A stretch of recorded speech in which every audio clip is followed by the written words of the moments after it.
My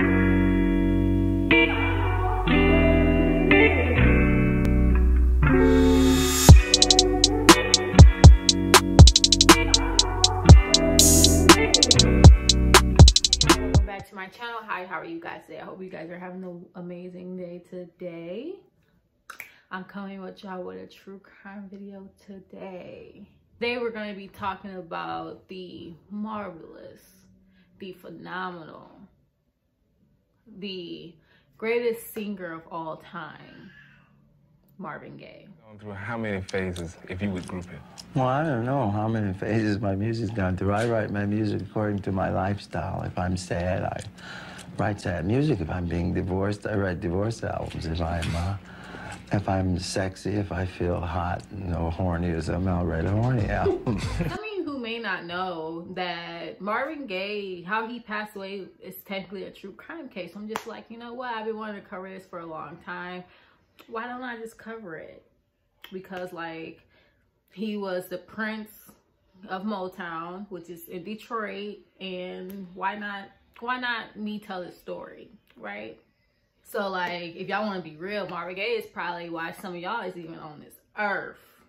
But anyways, I'm gonna just tell y'all just about his sad, tragic story of how his life ended. I just want to start off with a disclaimer. I mean, no disrespect at all. Everything that I found was on the internet, and I'm just compiling it to one video. If I missed some things, I'm sorry. I just wanted to make it not a very long video, you know what I mean?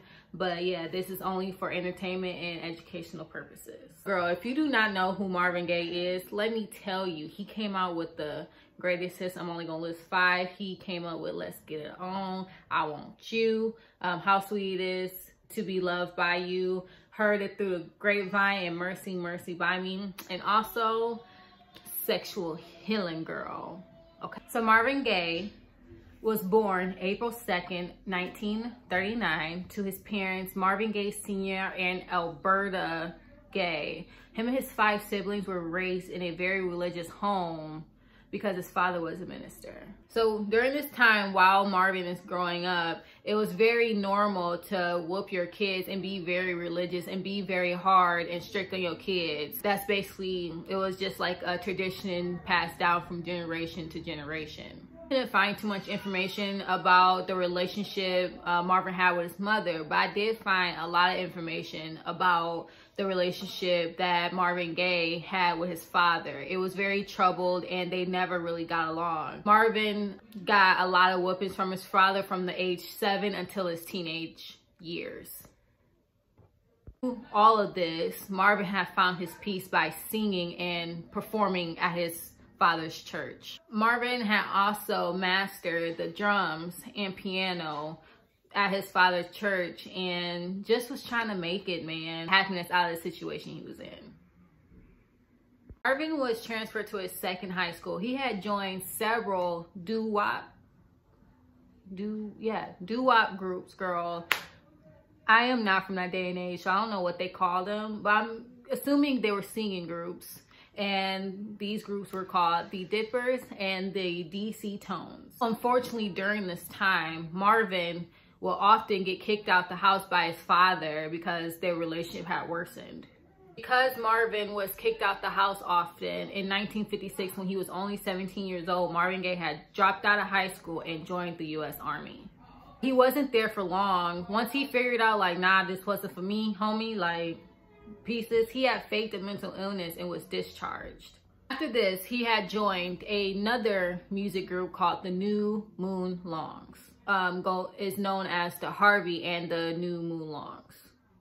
So just in case you want to look it up, girl, it's either one. The founder of the Moon Longs, Harvey Fruca, girl, don't come for me. I know I butchered the name. I can't pronounce that, but I'm gonna gladly post a picture of him right here. Y'all already knew that though, but I just wanted to address it. But anyways, he was very impressed because Marvin had a phenomenal range of 3 different vocal styles.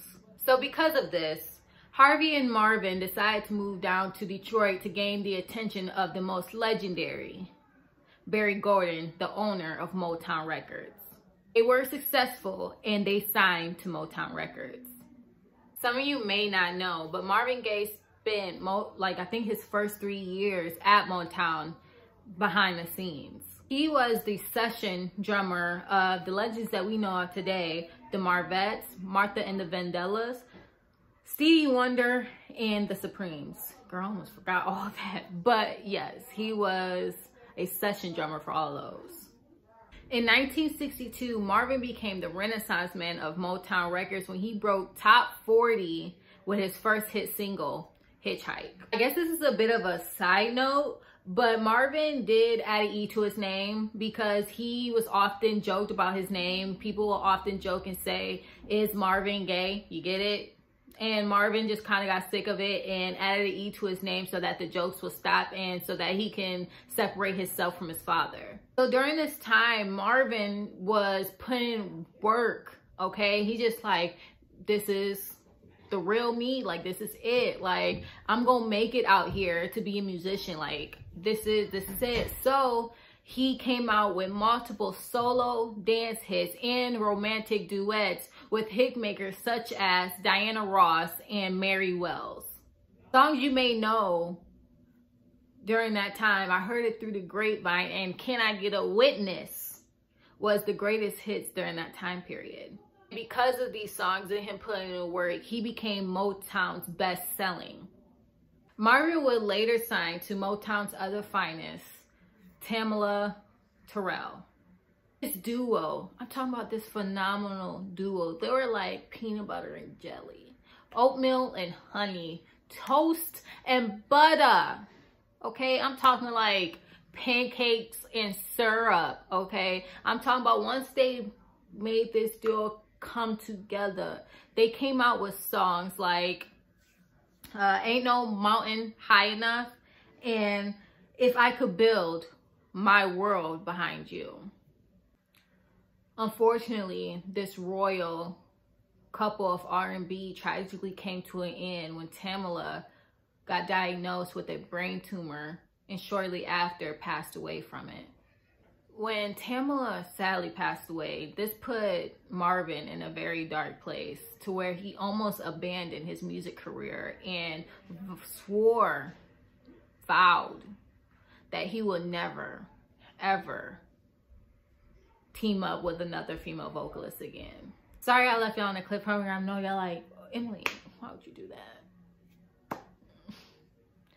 But I couldn't find a way to like try to merge like his personal life and his music life together. So in this purpose of this video, I'm gonna just keep it separate and have it has its own story of its own. So in this part of the video, I'm gonna talk about his relationships and marriages because I know a lot of y'all probably want to know about that too, because he was a musician, he was big. What was that like? So I'm gonna go ahead and insert that here. Ann Gorey, she is now known as Ann Gaye. She was a songwriter composer of Motown Records. I haven't put two together already. Ann and Barry was brother and sister. Ann was his older sister. Ann and Marvin met in 1959 when he was still working with the music group called the New Moonlongs. Marvin started to work with Ann and started to flirt with her and things like that, and she found him kind of cute and they started dating. After 3 years of dating, they got married in June of 1963. Marvin would often dedicate and be inspired to write songs about Ann, with one of his top 10 hits called Pride and Joy. Marvin would later tell David Rutz, girl, I don't know, I'll just put a picture in the room right here. Y'all can live with itself. But he would later tell him when he composed Pride and Joy, and I'm gonna look over here because it's a direct quote. I was head over heels in love with Ann. I just wrote what I felt about her and what she did for me. She was my pride and joy. Yo, that was cute. That was cute. Okay. And it was a hit song, so that's double cute. Okay. That was so sweet. Can't deny that. That was so sweet. Okay. That just made me feel so good. On November 17th of 1966, Ann and Marvin decided to adopt a baby boy and name him after Marvin. In this period, there was a lot of speculation if Anna, I think I've been saying her name wrong. I think I've been calling her Ann. Sorry, my apologies. But during this time, there was a lot of speculation. A lot of people did not know that Ann had the baby naturally, if they adopt or whatever. But it was later confirmed that the baby was adopted and wasn't naturally conceived. And it was, the real mother was Ann's niece, and her name was Denise. That's crazy. I feel like I just spit a whole bar. In 1971, the couple decided to move down to Hollywood, but sadly, 2 years later, they decided to legally separate.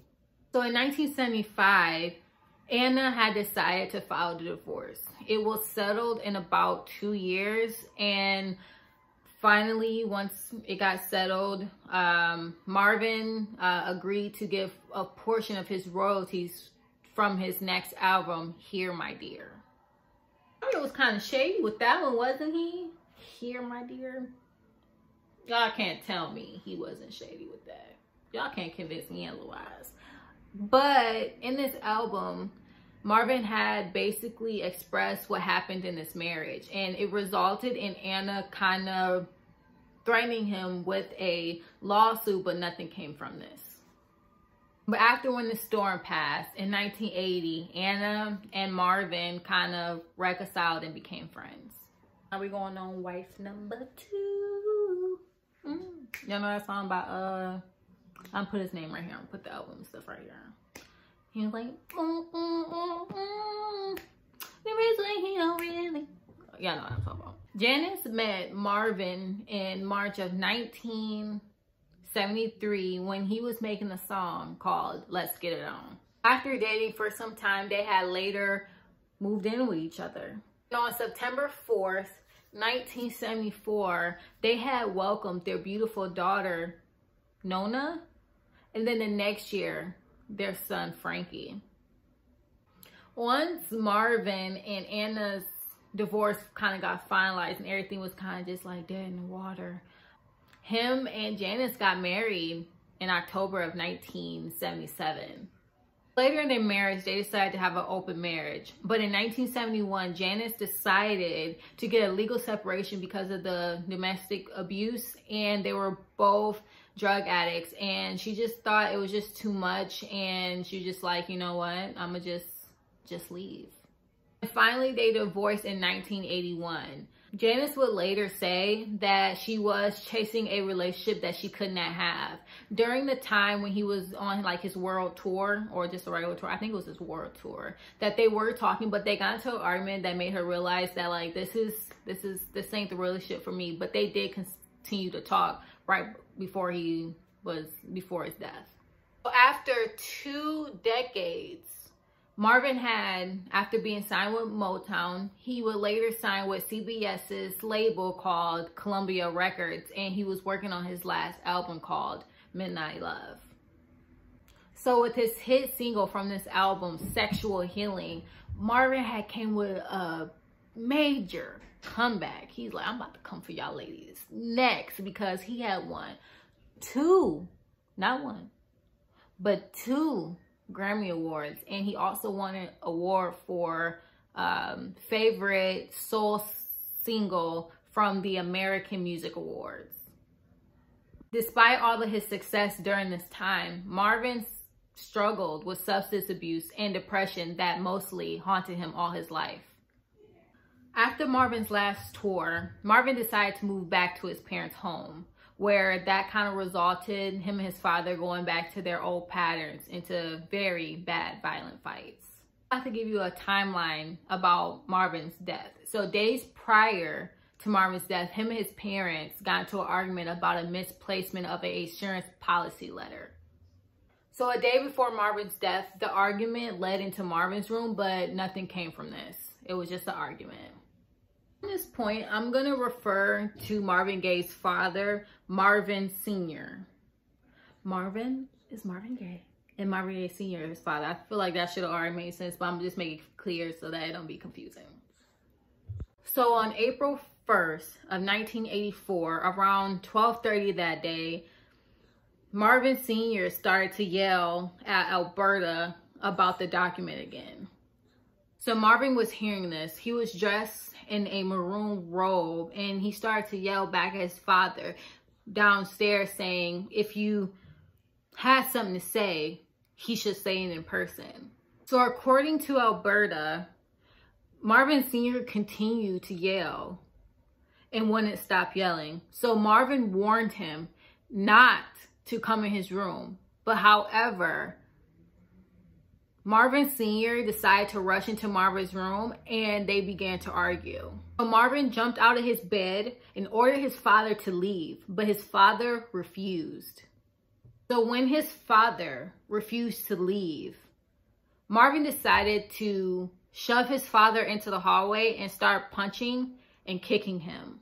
Alberta would later tell David Rutz, who I mentioned earlier in the video, and I quote, "Marvin hit him. I shouted for him to stop, but he paid no attention to me. He gave my husband some good kicks," end quote.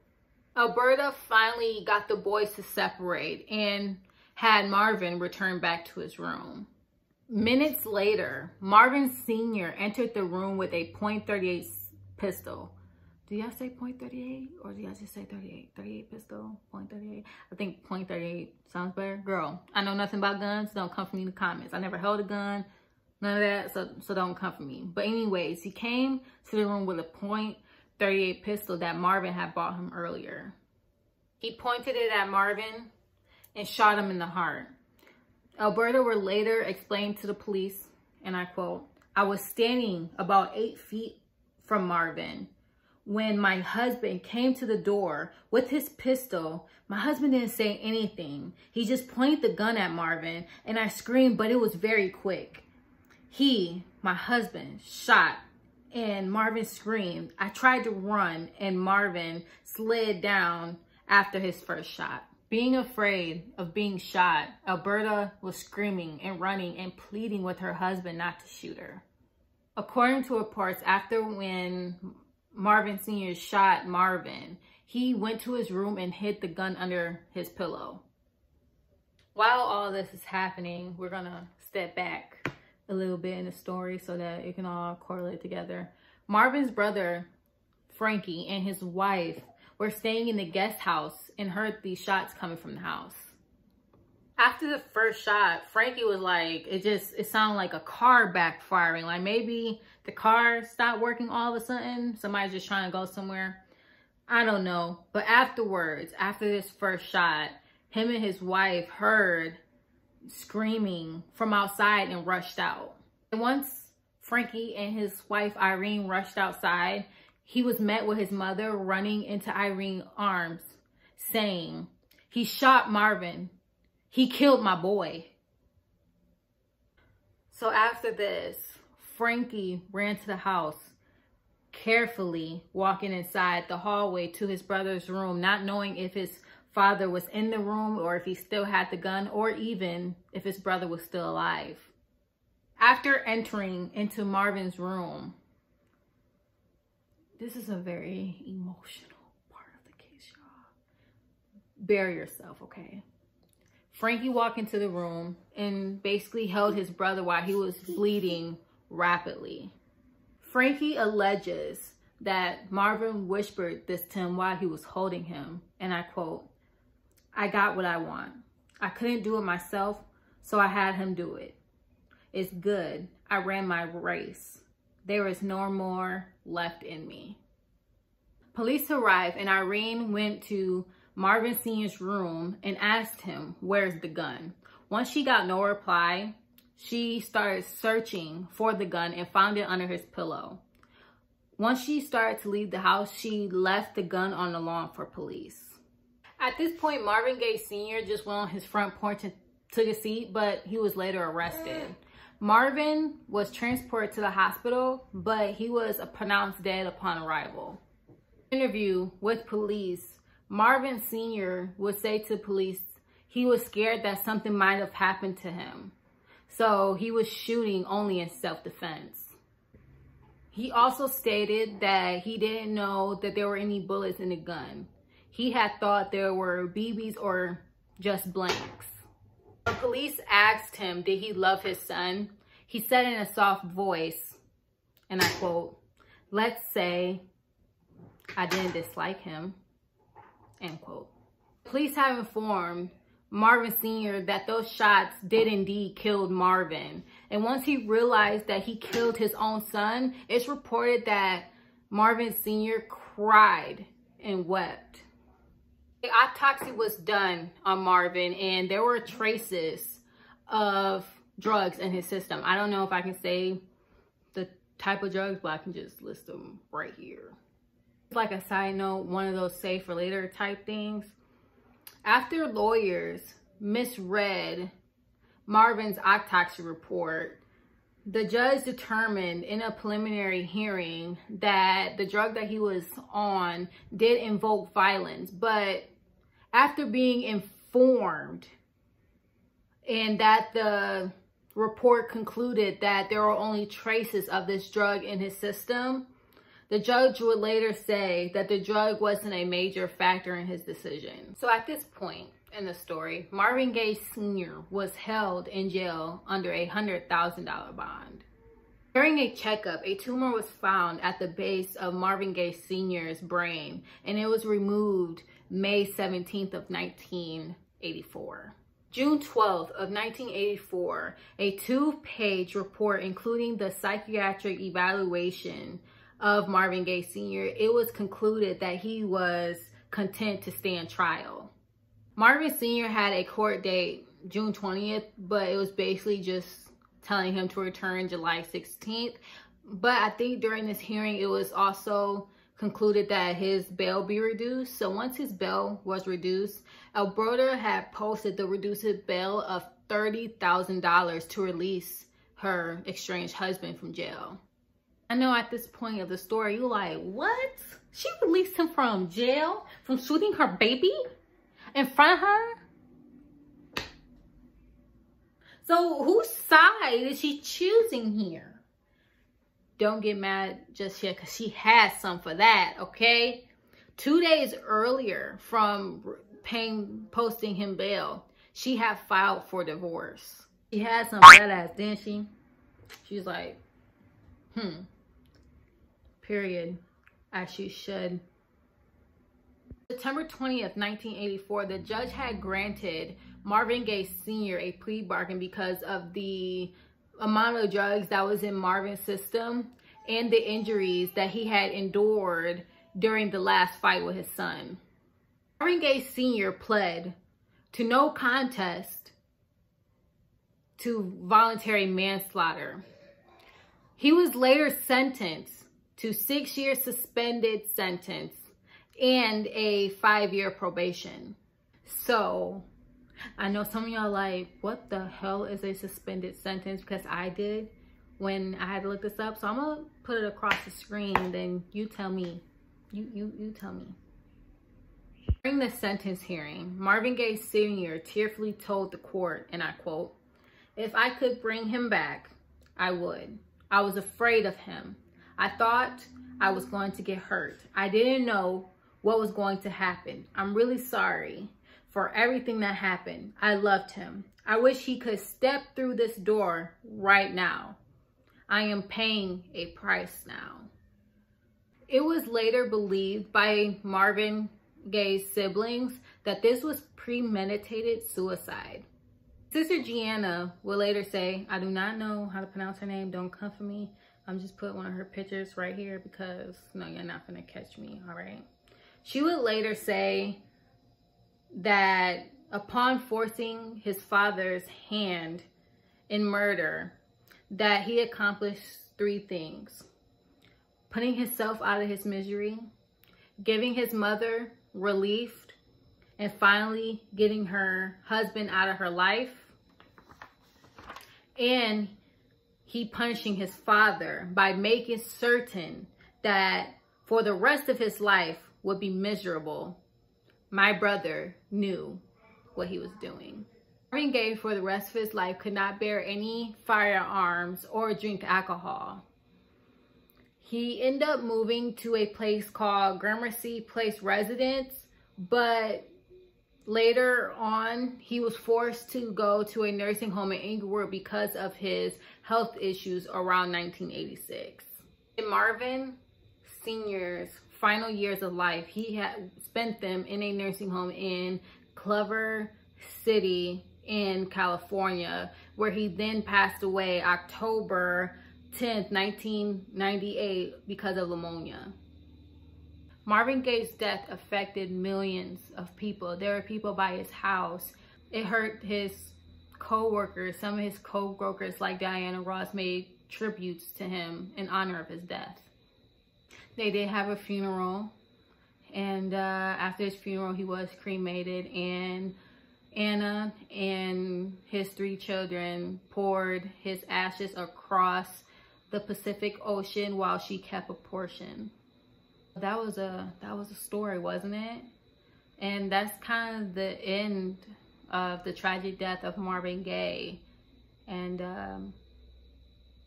yeah, this was kind of heavy, y'all. I'm not even gonna lie.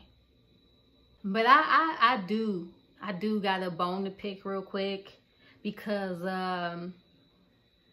this death wasn't like accidental, as I feel like Marvin Gaye Sr. made it out to be, because in reports it was stated that he left the room and he came back, and he had decision when he pointed that gun at Marvin to shoot or not. And he decided to shoot, and I feel like he deserved to serve time. But karma got him first. So, you know, that's kind of all I have to say. Y'all can leave y'all opinions and what y'all think down below. Please be kind to each other down in the comment section. And yeah, that's kind of it for me, guys. If you guys have not yet, please like, subscribe to my channel. Welcome if you're new here. My name is Emily, and I make videos every once in a while, and I just thought I should come back with a bang of making a true crime case, and I missed you guys. And yeah, my social media links will be linked down below. Please go shop at my shop, Hollaatmecosmetics. I will link that also down below. And also, I want to make a quick announcement that I am looking for ambassadors for my company. I will be choosing 4. Please email the email address down below. There will be more information for my ambassadors and how you can apply. Will be on my Instagram, so I'll have more details on that on my Instagram, so go follow that at Hollaatmecosmetics, or on my personal account, but mainly all my updates for ambassadors will be on my business account. So yeah, that's it for me, guys, and I hope you guys have a wonderful day. Bye.